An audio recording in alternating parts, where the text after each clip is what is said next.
We are back live at MLG Anaheim. One thing is for sure, this game number 5 is very, very tense. I honestly don't know which way to throw it, but EnVy, they've managed to come back.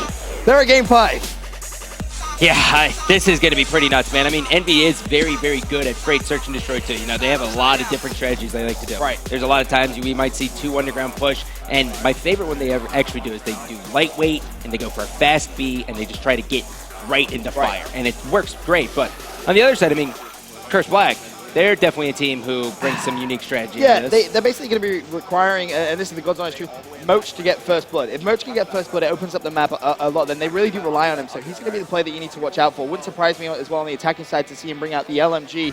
But trying to see Remington.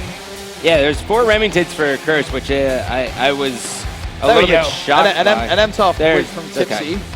Meanwhile, on the other side, 4-man SMG. This is going to be a quick rush straight to that A site. Wouldn't surprise me whatsoever.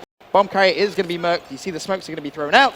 And this bomb should be planted soon, unless maybe they're due.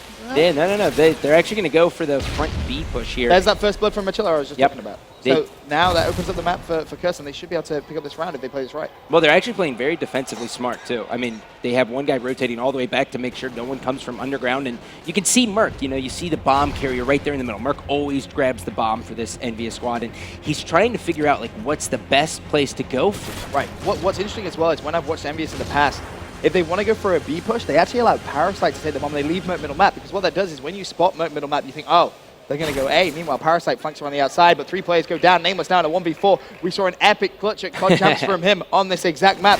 Can he try and do something similar? Silence Empire in hand, shuts down Machilla. One player is going to be above him.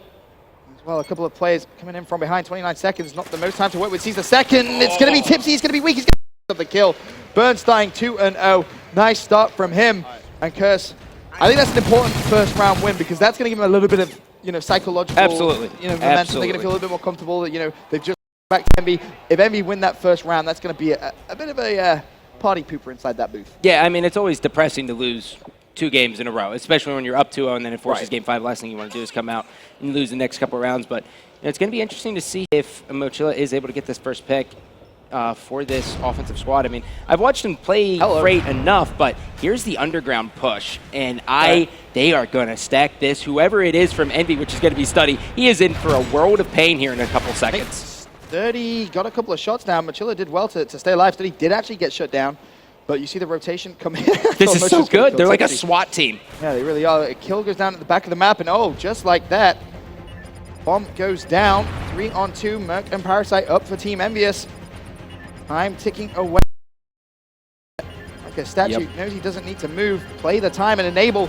That's going to be him right at the back of the map. He does this every single time. Oh, God. This Plays isn't for good. his life, and now Moch is in a 1 versus 2.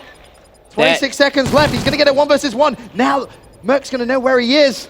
Oh, this was a good play to go around the outside, and here comes Merc, and he's able to clutch it. Nicely played. Poodle of Luck on his side. Sits there, cool, calm, and collected, no emotion whatsoever. This is why he's such a comical individual. He very much reminds me of Krim when it comes to the emotion. Yeah. Krim just, you know, he could get a 1v4 in 5 seconds and just sit there and be like, oh. Great social skills is what I like to say. Yeah, I you know what I mean. 2-0 now in favor of Curse. EnVy back on the attacking side. Let's see, Study with the Remington. Parasite with a Vector, Remington. So this is going to be a much slower push, I would assume, unless maybe Merc wants to go for a quick plant. Nope, he's going to take his time once again. And minimum, you'll see he's going to be the player, which is actually 3rd story red. And again, Curse are going to try and pray gets Nameless. And that's honestly, it's the strat. It is literally the strat. Hope Moch gets that first blood. It's 50-50, don't get me wrong. I'm not saying it's the greatest strategy of all time, but when it works, it really does work. And you know, Study 2 frags, and he got hit mark. And he threw him right in between fire and red. So he knew that they were stacking red there. And that, to me, would have been a big red flag to say, okay, guys, let's go A. Let's get out of B. Let's go A. Trying to pre-fire that. And yeah, you're right. You know, just try and play that rotation. Parasite and Study in a 2-on-3. Study. That's a big win. That's a huge win. That's a big win. 2-on-2 now. Burns and Tipsy up. Burns is 3-1. Tipsy 2-1. Parasite 2-2. Study 1-2. Let's have a look at Parasite's perspective. He is, of course, the bomb carrier, and you can see, thanks to Oracle mode, the way that they're going, and he shuts the door. That's a nice play. Such a smart play. That's going to give away his position. However, he needs to be careful because you can see that on the minimap. Burns is going to go for the pre-fire, and he's going to get the kill as well. That's going to leave Study in a 1 versus 2. Doesn't have that much time, only 12 seconds. He's going to need to go for the plant. Is he going to be able to get it? No, he's not. Tipsy with the pre-fire through the wall. He's 4-1. He's getting pumped up. S&D today is this man's game. Yeah, he really shows up every single time in Search and Destroy, and you can just tell that is not how they wanted that round to go. I mean, they have to stop getting picked by Mochilla. They have to. People, I can imagine everyone in the stream chat watching him was like, oh, you can't rely on someone getting first blood. But it's the God's honest truth. It's how they play it. You set it up that way. Start off with Mochilla. You want to see Moch? Let's have a look at Moch, see how he's going to play this one. We saw an underground push. Well, it helps if you pick up the bomb. I'm not a coach. I'm not a statistician. But if you pick up the bomb, it does tend to help a little bit. Some say. Hey, sir, excuse me, you forgot your briefcase. Yeah, pretty much. Someone is tracking back, but that's going to put a bit of a damper on the mood. Moch does pick up one in Parasite, and considering this is basically a 2v2, as that player had to track back and get that bomb. This is brilliant. Moch playing it very well. Kill goes down, 2 versus 2. He should be able to pick up that one. There's the assist, 2 versus 1. Study once again left by himself, and you can see exactly where he is. I'm going to highlight. And Study went for a full flank there, and he came all Look at how the way passively around. they're going to play this. Now they're going to try and make the move. Yeah. Study should actually see them. He's going to get some shots with his hands. He's going to collide to his teammate. Moch is going to go for the challenge. And I can't believe they're just going to put it in. They're charging him right now. They're literally charging him in Moch. That's why he's charging him. He's just like, no, I'm running at him. I'm picking up the kill. That is gnarly. Moch 6-2. This is the performance they needed because, as I said, EnVy with all the momentum going into this game, number 5, they needed to shut it down straight off the bat, and that's exactly what they've done. Look at that. Study just looking down. I've never seen Study look that dejected in my life. I think someone gave him some tissues. I feel like he's about to cry. With, Study. Can we get someone to give him a hug? Let me see some Study action here. Give him a hug. You know, Study, when you know when Study's confident when he's pulling out that sniper more than one round. He's only brought it out one game. Ooh, and obviously it's a team decision, but he's going to go for the challenge there. Hiding behind the methylamine barrels. Look at the rush as well. I'm going to highlight that. It's Mochilla feeling confident. He's behind enemy lines already. Study. Oh my God, he's so fast.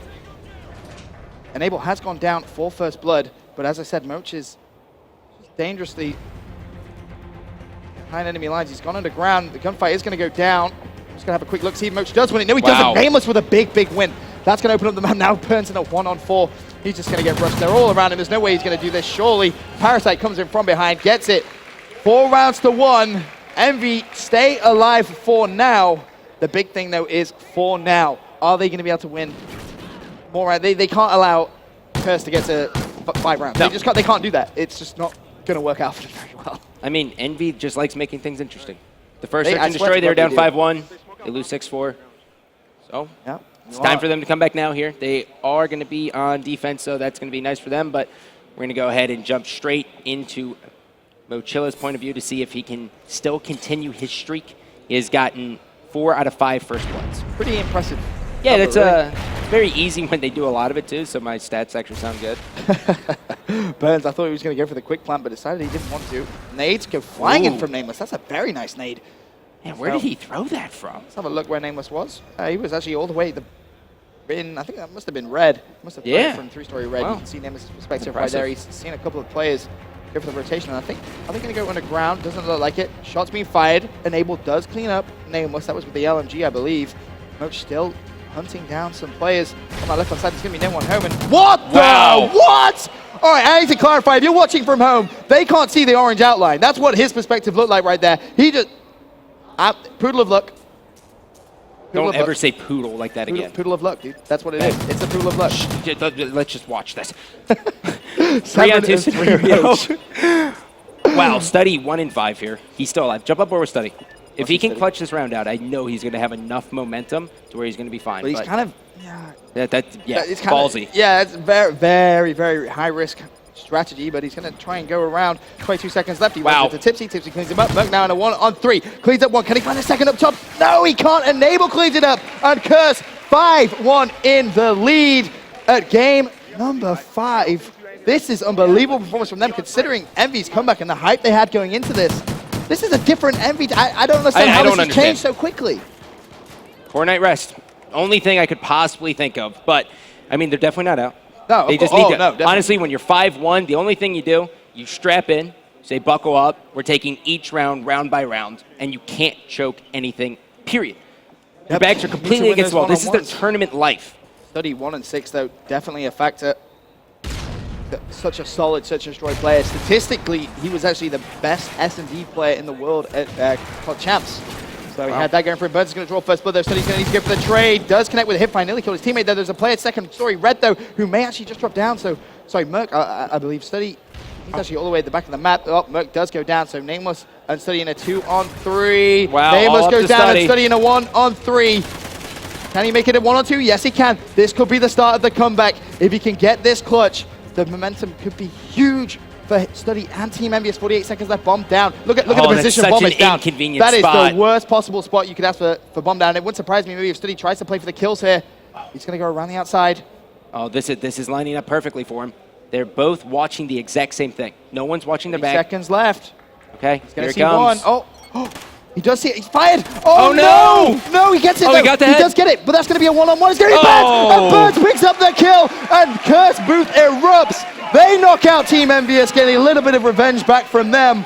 And I honestly don't know what to say. That just didn't look like the Team EnVy that was in map 3 and 4. That was the Team EnVy which was in map 1 and 2. That's not an EnVy we have ever seen, and not in a long time. But on the flip side, I mean, how much does Tipsy just love losing like early? He loves it. As soon as Tipsy goes into the loser bracket, he's like, hey, this is where I belong. I thrive in this situation. But Enable keeping his hopes alive of becoming the first ever Halo champion to win a Call of Duty championship. It's not going to be easy, though.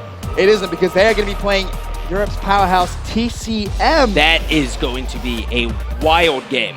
And it's going to be insane. To be honest, if Enable can somehow, if they can pull out versus TCM, then he's tied with foremost best placing in COD. Really? And then if he beats the loser of EG and Optic, he will officially be the best Halo player to make the switch over. Because Crim's technically, we consider Crim a COD player. I mean, he never actually won. What was his top Halo place? Fourth. I mean, yeah, that's pretty impressive. But he's made the switch very well. But we're looking to see if we can have a Halo champion and a Call of Duty champion. That would just be surreal. A player making that much of a switch would be absolutely insane. But as we said, it's going to be Curse taking on TCM a little bit later on in the day. But before we go anywhere, we're going to have a quick look at the bracket. Yes, we see where we are, so we can just show if you've been snoozing, maybe you've missed a little bit of MLG Anaheim. This is exactly how it's all gone down. Yep, and so as you can see here, I mean, TCM, they've had a hell of a road to get here. They have beat Denial, Team Caliber, and FaZe Black. Look at the runs. I know, losers round one, both teams. Losers round one. TCM shuts down Denial, shuts down TK, shuts down FaZe Black. Here's something funny for you. Here's something really funny for you. So back in the day, people used to always think it was basically a disadvantage for the team who's losing out of the semifinals because of the team coming through the losers bracket having momentum. Exactly that. So even with this format, though, they're playing on day 2. So you would think that momentum would be taken away, but it isn't. Right. It's funny how that works in the double elimination bracket. Meanwhile, Curse Black, you can see that their run. FaZe Red, Epsilon, Team Envious sets up TCM versus Curse Black. That's going to be an absolutely insane game. Guys, you do not want to go anywhere. It's going to be... Best way of explaining it. Well, we're going to hop to a quick commercial break. When we come back, loser semifinals. Stay tuned.